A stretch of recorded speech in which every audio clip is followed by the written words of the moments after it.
ఎప్పటిలాగే గ్రామాల్లో కంటే రాజధాని నగరంలోనే పోలింగ్ శాతం తక్కువగా నమోదైంది. కంపెనీలు సెలవులు ప్రకటించినా కూడా అవగాహన కార్యక్రమాలు చేపట్టిన అభ్యర్థులు విస్తృతంగా ప్రచారం చేసినా హైదరాబాద్ ఓటర్ల తీరు మారలేదు. సెలవు రోజును ఇంట్లో గడపడానికి కేటాయించుకున్నారు.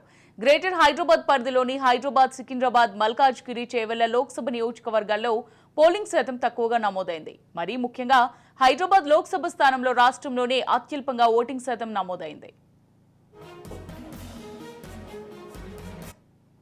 హైదరాబాద్ లో 1984 నుంచి ఎంఐఎం కుటుంబం లేదా ఎంఐఎం మద్దతున్న అభ్యర్థులు మాత్రమే గెలుస్తూ వస్తున్నారు.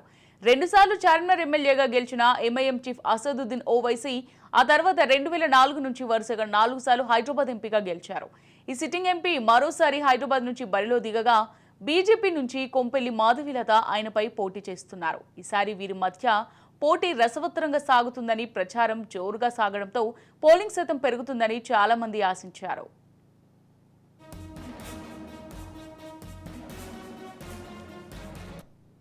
కానీ ఈసారి కూడా ఉదయం నుంచి హైదరాబాద్ నియోజకవర్గంలో పోలింగ్ నత్తనడుకన సాగింది. సాయంత్రం 3 గంటలకు ఇక్కడ 29.47% పోలింగ్ నమోదైంది. 3 గంటలకల్లా గ్రేటర్ స్థానాలు మినహాయిస్తే మరే చోట 55% తక్కువగా పోలింగ్ నమోదు కాలేదు. పాత బస్తీలోని కొన్ని చోట్ల గడప గడపకు తిరుగుతూ ఓటు వేయాలని అభ్యర్థనలు చేశారు. తలుపు తట్టి మరీ ఓటు వేయాలని విజ్ఞప్తులు చేశారు. అయినా కూడా ఎన్నికల శాతం పరంగా హైదరాబాద్లో కేవలం 39.17% మాత్రమే ఓటింగ్ నమోదైంది.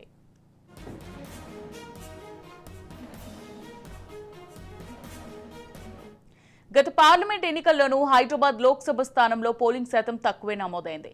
చాలాసార్లు రాష్ట్రంలోని అత్యల్పంగా ఇక్కడే ఓటింగ్ నమోదవుతుంది.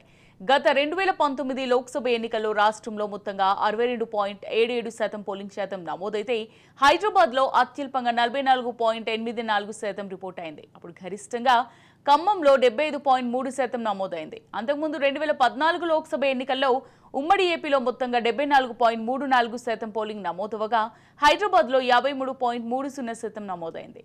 గ్రేటర్ హైదరాబాద్ పరిధిలోని చేవెళ్లలో 60.51%, మల్కాజ్గిరిలో 51.05%, సికింద్రాబాద్ 53.06% పోలింగ్ నమోదైంది. 2014లోనూ అత్యల్ప ఓటింగ్ గ్రేటర్ పరిధిలో మల్కాజ్గిరిలో నమోదైంది. అప్పుడు ఓవరాల్గా ఏపీలో 74.34% పోలింగ్ నమోదైంది.